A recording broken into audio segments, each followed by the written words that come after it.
Hello PokeTubers, this is Pokemaster7713, and I'm here today with a, how to play the Pokemon TCG game. I know a lot of people out there collect but not necessarily know how to play the TCG game. So, yeah, this video is basically just, showing you guys how to play the TCG game. A basic set, what you need for a TCG deck.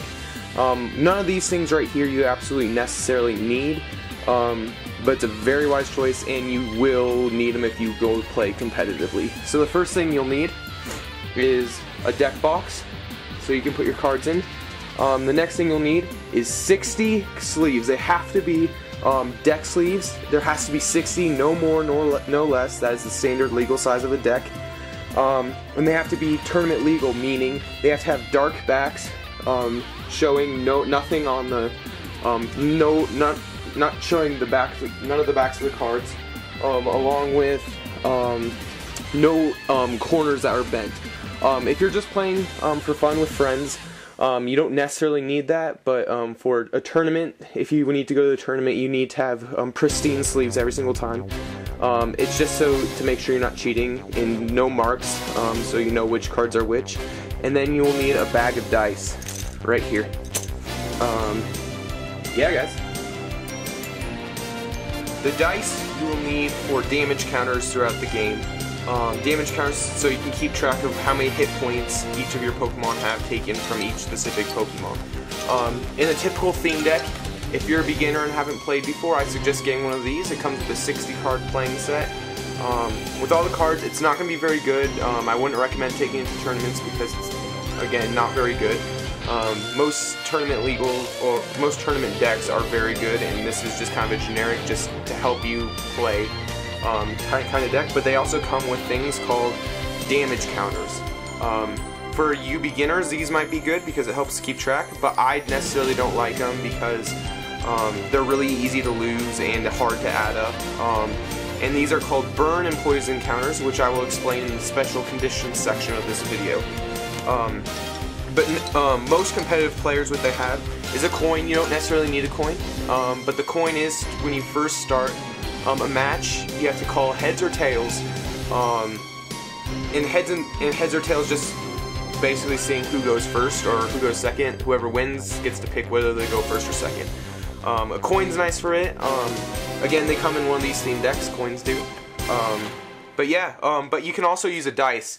Obviously, tails will be an odd number and an even number will be heads.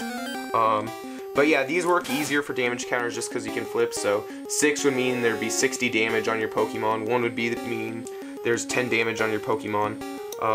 But yeah, and then burn and poison counters for, but I'll explain that in the next section. To start with a competitive Pokemon deck, there are 3 different types of cards that a Pokemon deck consists of. Obviously, Pokemon is definitely the first, energy cards is the second, and special, trainer cards is the third.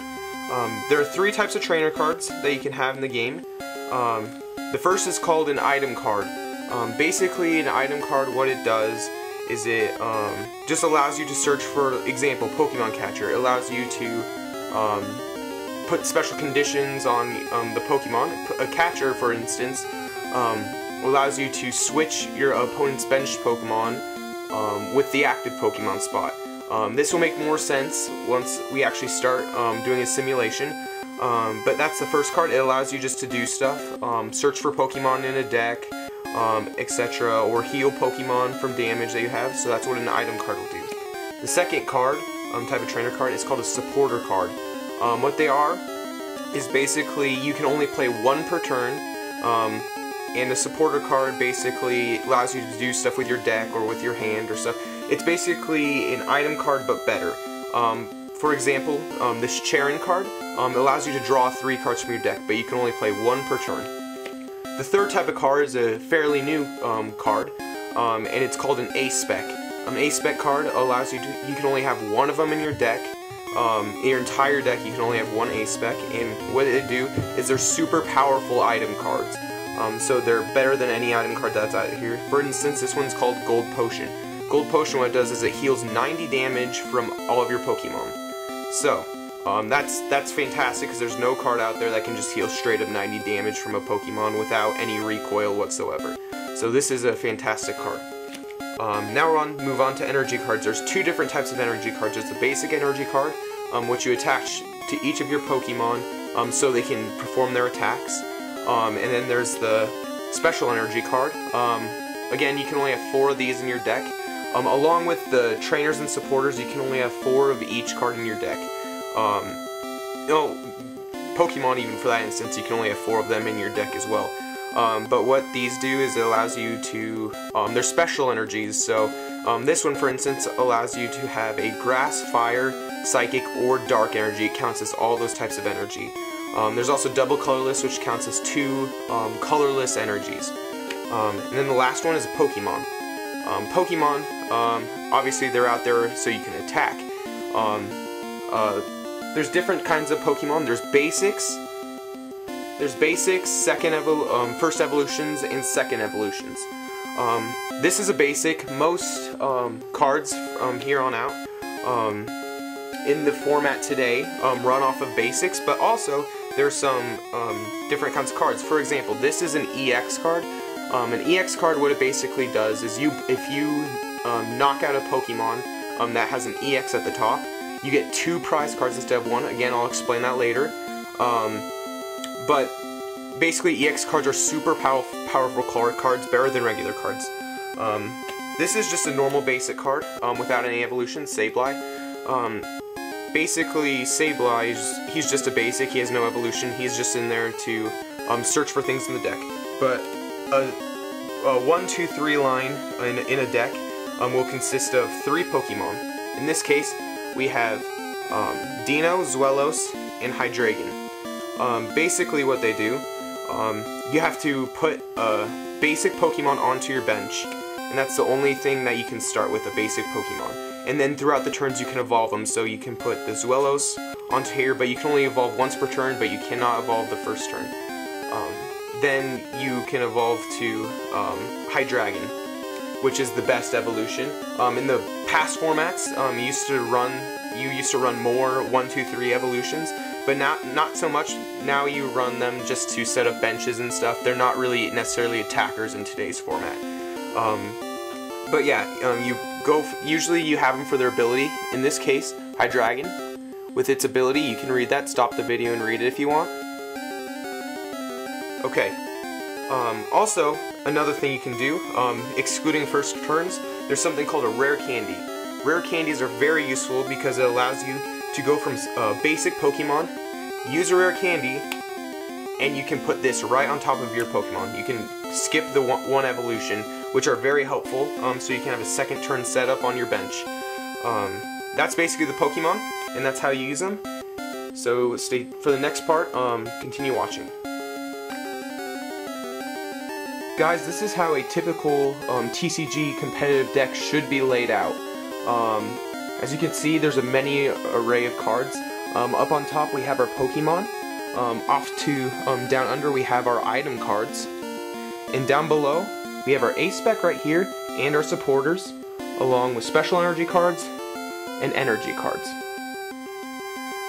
So you want your deck to be various because you don't want to have to just go through your deck. You want to be able to pull stuff, so you need a different array of cards so you can make your decks pace faster, so you can get out the Pokemon and the cards that you need so you can win the match.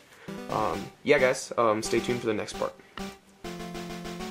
With a competitive deck, what you need to do is you need to shuffle your cards so you can mix them up as much as you can. With all those cards, you don't want to have to run into like 10 energies in a row or just Pokemon. So you want to shuffle them up as best you can. The best way that you can shuffle to start off with is called the 6 square shuffle.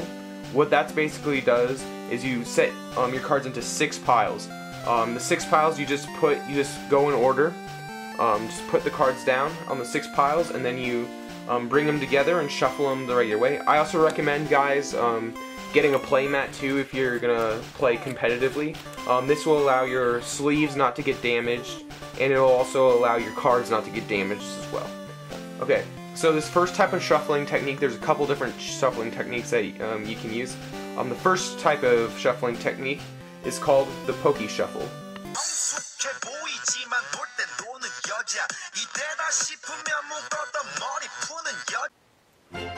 Oh, not that kind of Pokemon Shuffle. No, this kind of Pokemon Shuffle. What you basically do is grab a chunk of cards and bring them from the front and put them to the back, but also at the same time, cards are being shuffled into your deck. So it's not like you're moving them just to the front and the back, you're moving them within the deck itself. The second kind of shuffle there is, for you new people out there, if you're not a good shuffler, because I know I wasn't at the beginning, was called the Monkey Shuffle. The Monkey Shuffle is basically you just put them down and, yeah, mix them around. But that's a very inconvenient way, and your partner that you're playing probably won't like that very much. So I recommend the Pokemon Shuffle. It's not that hard and pretty easy to get down. You get pretty fast at it too once you start playing competitively.